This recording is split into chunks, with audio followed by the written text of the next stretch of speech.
नमस्कार, news and competition cricket channel में आपका स्वागत है। देखते हैं आज की महत्वपूर्ण खबरें। नई दिल्ली, युवाओं के सामर्थ्य से भारत विकसित राष्ट्र बनेगा, मोदी। पौड़ी पौड़ी बस खाई में गिरी, 6 लोगों की हुई मौत, 22 हुए घायल। उत्तराखंड में छोटे हाइड्रो प्रोजेक्ट पर आगे बढ़ रही है सरकार, धामी। नई दिल्ली, इतिहास रचने से एक कदम दूर इसरो का स्पेसएक्स मिशन। चंपावत जिले के एडी ब्यानधुरा धाम में निभाई जाती है अनूठी परंपरा। मकर संक्रांति पर यहां लगेगी देवताओं की विधानसभा।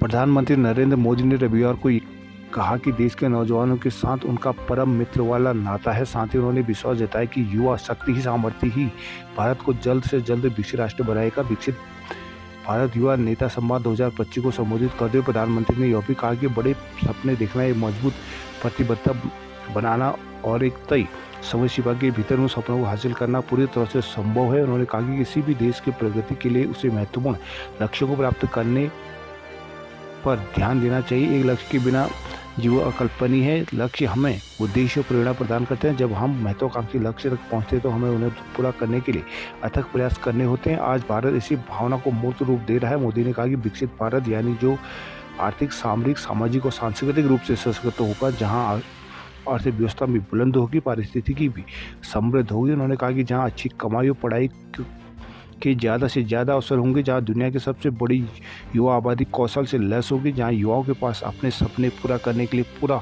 खुला आसमान होगा। प्रधानमंत्री ने इस कार्यक्रम में 30 लाख से अधिक प्रतिभागियों में से योग्यता आधारित बहुस्तरीय चयन प्रक्रिया के माध्यम से चुने 3000 युवाओं के साथ संवाद भी किया। प्रधानमंत्री ने कहा कि जो आंकड़ों को जोड़ भाग करते रहते हैं उनको लगता है कि यह सब बहुत मुश्किल है, लेकिन मेरी आत्मा कहती है आप सबके भरोसे से लक्ष्य बड़ा जरूर है, लेकिन असंभव नहीं। पौड़ी देहल चौड़ी मोटल मार्ग पर कोठार बैंड के पास रविवार को एक बस खाई में जा गिरी। हादसे में मां बेटे समेत 6 लोगों की मौत हुई, जिनमें से 4 लोगों ने मौके पर ही दम तोड़ दिया, जबकि एक घायल की उपचार के दौरान मौत हुई। एक अन्य घायल की मौत उपचार के लिए बेस अस्पताल श्रीनगर ले जाने के दौरान रास्ते में हुई। 16 घायलों का श्रीनगर में उपचार किया जा रहा है, जबकि 4 गंभीर रूप से घायलों को एम्स ऋषिकेश भेजा गया। 2 मामूली घायलों को जिला अस्पताल से घर भेज दिया गया। हादसे के सही कारणों का पता नहीं चल पाया। बताया जा रहा है कि बस का पट्टा टूटने की वजह से बस अनियंत्रित हुई है। स्थानीय लोग सबसे पहले बचाव अभियान में उतरे, बाद में पुलिस और एसडीआरएफ की टीम पहुंची। पुलिस के अनुसार रविवार को जीएमओयू की बसें सवारियों को लेकर पौड़ी से देहल चौड़ी लिंक रोड पर रोज की तरह रवाना हुए। कोठार बैंडर पहुंचते ही बस अनियंत्रित होकर गहरी खाई में जा गिरी। डीएम डॉक्टर आशीष चौहान ने बताया कि हादसे में 6 लोगों की मौत हुई, जबकि 22 लोग घायल हुए। विधायक Rajkumar Pori, DM doctor Chauhan, CDO विधायक Rajkumar Pori, DM doctor Chauhan, CDO Ganesh Gunwant ने घायलों का हाल जाना। श्रीनगर अस्पताल में एसपी लोकेश्वर सिंह, एसडीएम नुपुर वर्मा सहित अन्य अधिकारी मौजूद रहे।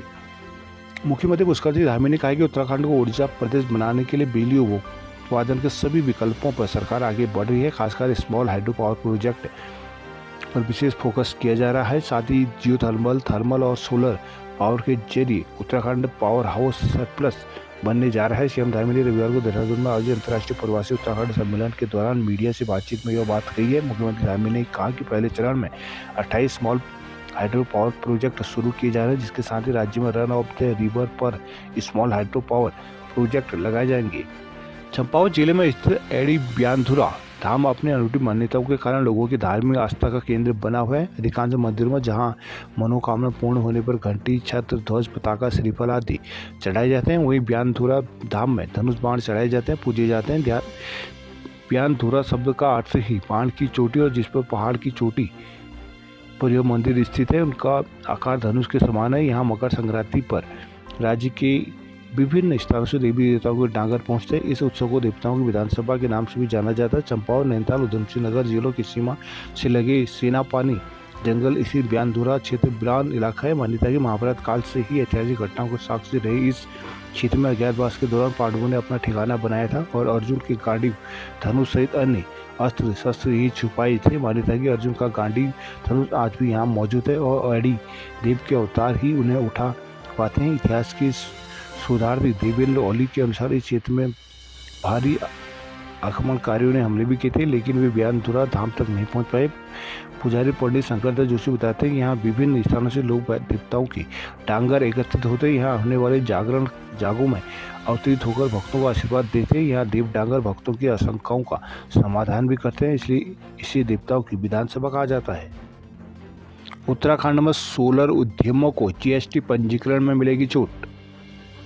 उत्तराखंड में मुख्यमंत्री सौर स्वरोजगार योजना के तहत सोलर परियोजना लगाने वाले निवेशकों को अब जीएसटी पंजीकरण नहीं कराना होगा। सरकार ने निवेशकों की मांग को देखते हुए सोलर निवेशकों को जीएसटी की छूट दे दी है। उद्यान उद्योग महानिदेशक और एमडी सिडकुल प्रतीक जैन ने रविवार को प्रवासी सम्मेलन के दौरान निवेशकों को यह जानकारी दी। उन्होंने राज्य में सौर परियोजनाओं को लेकर आयोजित पैनल डिस्कशन के दौरान कहा कि निवेशकों की ओर से इस संदर्भ में सुझाव आए थे और संदर्भ में सरकार की ओर से निर्णय लिया गया है। विदित है कि राज्य में मुख्यमंत्री सौर स्वरोजगार योजना के तहत बड़ी संख्या में सोलर प्लांट लगे हैं, जबकि हजारों की संख्या में प्रोजेक्ट पाइपलाइन भी में ही है, लेकिन सब्सिडी के लिए जीएसटी पंजीकरण की अनिवार्यता होने से लोगों का निवेश उपादान लटक गए हैं। सौर ऊर्जा पर जीएसटी छूट है, ऐसे में अब सौर निवेशकों के लिए पंजीकरण में भी छूट का निर्णय लिया गया है। देहरादून प्रवासी सम्मेलन, प्रवासी गाँव गोद लेकर पलायन दूर करने में करें सहयोग, धामी। अंतर्राष्ट्रीय प्रवासी उत्तराखंडी सम्मेलन का देहरादून में रविवार को मुख्यमंत्री पुष्कर सिंह धामी ने शुभारंभ किया। सीएम ने प्रवासी उत्तराखंडियों से अपने गांव को गोद लेकर पलायन दूर करने के सहयोग की अपील की है। कहा है कि प्रवासी पूरे विश्व में हमारे ब्रांड एम्बेसडर है, राज्य के विकास में भी प्रवासी बढ़ चढ़कर योगदान करें। सीएम धामी ने प्रवासियों से तेजी से विकसित हो रहे उत्तराखंड के सुख दुख में समान भागीदारी करने का आह्वान किया। कहा कि प्रवासी सम्मेलन के प्रवासियों को अपनी जड़ें से जोड़ने का मौका मिला है। आह्वान करते हुए कहा कि उत्तराखंड के पलायन जैसी विकट समस्या के समाधान को अपनी मातृभूमि के किसी गांव कस्बे को गोद लेते हुए उसको विकसित और संरक्षित करने का प्रण है। कहा कि राज्य को आपकी योग्यता, अनुभव और तकनीकी ज्ञान की बहुत आवश्यकता है। राज्य की अपेक्षाओं और आकांक्षाओं को आकार देने में महत्वपूर्ण होगा। कहा कि प्रवासी देश विदेश में भारत का नाम रोशन कर रहे हैं, इसी तरह वो अपनी मातृभूमि उत्तराखंड का भी नाम रोशन करें। प्रवासियों से बेहतर समन्वय और सहयोग प्रदान करने को प्रवासी प्रकोष्ठ का गठन किया गया है। जल्द वेंचर फंड का भी प्रावधान किया जाएगा। प्रवासी परिषद के जरिए राज्य के विकास प्रवासियों की भूमिका सुनिश्चित की जाएगी। प्रवासी सम्मेलन में प्रवासी उत्तराखंड गिरीश पंत, अनीता शर्मा, देव रथोड़ी, विनोद जेथुड़ी, ए.के. काला, शैलेश सुप्रेती, कैबिनेट मंत्री सुबोध उनियाल, विधायक टेरी किशोर उपाध्याय, मुख्य सचिव राधा रथोड़ी, पुलिस महानिदेशक दीपम सेठ आदि मौजूद रहे। बद्रीनाथ हेमकुंड फूलों की घाटी में 2 फीट तक गिरी बर्फ। औली में शनिवार को देर रात शुरू हुई बर्फबारी रविवार देर शाम तक जारी रही। अंतर्राष्ट्रीय स्कीइंग केंद्र औली के ढलान एक बार फिर बर्फ से लद गई हैं। भारी संख्या में पर्यटक औली पहुंच गए। अभी तक औली के ढलान में 1.5 फीट तक ही बर्फ जम चुकी है। औली के अतिरिक्त बैकुंठ धाम, बद्रीनाथ, हेमकुंड साहब फूलों की घाटी में लगभग 2 फीट बर्फ जमी हुई है। एक बार फिर से औली के ढलान में हुई बर्फबारी के कारण पर्यटन व्यवसाय से जुड़े लोगों के चेहरे खिल उठे। औली के अधिकांश होटल हाउसफुल होने लगे हैं। इसी जनवरी के अंतिम सप्ताह में औली में स्कीइंग की प्रतियोगिता प्रस्तावित है। अब जब एक बार फिर से औली के ढलानों में बर्फबारी हुई है तो स्कीइंग से जुड़े लोगों के चेहरे खिल उठे हैं। उम्मीद है कि इस वर्ष नेशनल स्कीइंग प्रतियोगिता औली में आयोजित होने के बाद औली का नाम राष्ट्रीय अंतर्राष्ट्रीय स्तर पर एक बार फिर से पहुंचेगा और यहां आने वाले पर्यटकों की संख्या में बढ़ोतरी होगी। औली के होटल व्यवसायी अंशुल भुजवान, अनिल सकलानी, नरेंद्र सकलानी, रविंद्र कंडारी, रोशन रावत कहते हैं कि जो औली पूरी तरह से बर्फ से ढक चुकी है, जहां तक नजर आती है चारों ओर बर्फ ही बर्फ है। उत्तरकाशी शीत लहर की चपेट में आया। थराली में बिनसर मेले में महिला मंगल दलों ने दी सुंदर प्रस्तुतियां। थराली के बिनसर महोत्सव का दूसरा दिन महिला मंगल दलों द्वारा प्रस्तुत रंगारंग सांस्कृतिक कार्यक्रमों के नाम रहा। महिला मंगल दलों ने एक से बढ़कर एक प्रस्तुतियां देकर खूब वाहवाही लूटी है। रविवार को महोत्सव के दूसरे दिन मुख्य अतिथि कांग्रेस नेता प्रवीण पुरोहित और महेश संगा त्रिकोटी रहे। कार्यक्रम की शुरुआत महिला मंगल दल भाटियाना द्वारा गणेश वंदना के साथ किया गया। बिनसर महादेव की पूजा अर्चना के बाद महिला मंगल दल आलकोट, जिंजौली, नौड़ा, दालू, जबरकोट, मेला, मेटा, मल्ला और तल्ला पास्तोली द्वारा रंगारंग कार्यक्रमों की प्रस्तुतियां दी गई। महिला मंगल दलों द्वारा छाछरी, चाफुला, थड़िया की प्रस्तुतियां देकर खूब तालियां बटोरी गई। गोपी शर्मा बनांगनी को रोकने के लिए हुआ मंथन। रुड़की में शक्ति बिहार के लोगों का मतदाता सूची से नाम हुआ गायब, काटा हंगामा। लालढांग में गेंद मेले का रंगारंग आगाज। हरिद्वार में बारिश ने बढ़ाई ठिठुरन, ठंड से कांपे लोग। मुख्यमंत्री धामी आज रुद्रपुर और सिलाकुई में करेंगे जनसभा। नैनीताल मुक्तेश्वर में साल की पहली बर्फबारी। लाल को बिंदु खतावा कौतिक का रंगारंग किया गया आगाज। बागेश्वर उत्तरायणी कौतिक के लिए तैयार। उत्तरायण मेले को शांतिपूर्ण ढंग से संपन्न कराने के लिए बागेश्वर तैयार है। बाबा बागनाथ की नगरी बिजली की रोशनी में नहाई हुई है। हरिद्वार के तर्ज पर सरयू घाटी को सजाया गया है। मेले में सामान बेचने के लिए दूर दराज से मलारती पहुंचे लगे हैं। मुंशियारी से लेकर हरियाणा तक के कारोबारी यहां पहुंचे हुए हैं। 13 जनवरी से 20 जनवरी तक सरयू बगड़ में ऐतिहासिक उत्तरायण मेले का आयोजन होगा।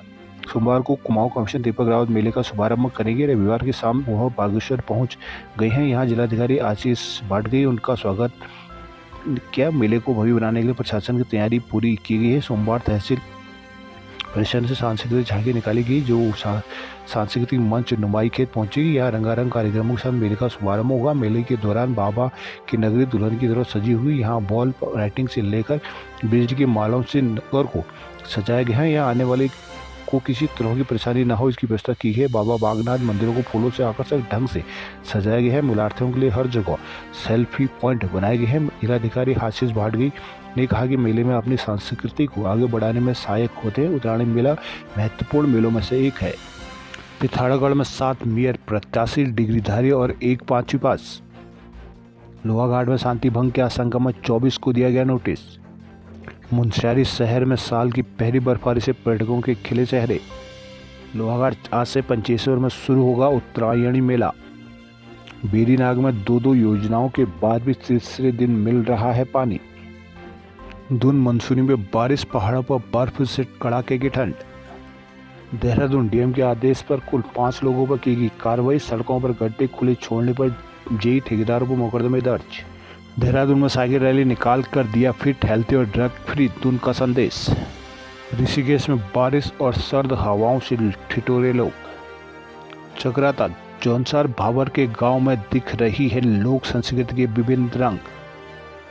जौनसार भावर में माघ मरोज पर्व के तहत इन दिनों हर गांव का पंचायती आंगन लोक संस्कृति गुलजार दिखाई दे रहा है। गांव में पारंपरिक लोक गीतों की मधुर स्वर लहरियां गूंज रही है। गांव में जौनसारी वेशभूषा में हारुल, झैंता, रासो, तांदी गीतों का और नृत्यों का दौर चल रहा है। त्योहार के इस मौके पर यहाँ विशेष व्यंजन परोसे जाते हैं। पंचायती आंगन में लोकगीतों, ढोल, दमों और रणसिंगी के गूंज सुनाई दे रही है। रविवार को महिलाओं ने अबे ताई सितलुआ, डांडेरी बारित, लागू तांसो, दूध तरु, नेगी रणिया, बकाणा, आम लगी नरसी, बीवी बाना, रुमाइला भजन करने के बाद रात में चले गायन में बेड़ूना, घरौंदा, बेटुका जैसे गीतों पर लोग खूब थिरकते नजर आए। लोगों ने दूसरे के घर जाकर पारंपरिक व्यंजन बांटे। बुजुर्गों ने गीतों के माध्यम से युवाओं को पारंपरिक रीति रिवाजों की जानकारी दी। अस्वस्थता के कारण जो बुजुर्ग देर रात घर से बाहर नहीं निकल सकते, उन्होंने घर में ही माघ मरोज का जश्न मनाया। उनके घर के युवाओं ने उनका बेखूबी शान निभाया। बुजुर्गों ने देर रात तक अपने घरों में छोड़े गाए, जबकि युवाओं ने बुजुर्गों के गायन पर नृत्य किया।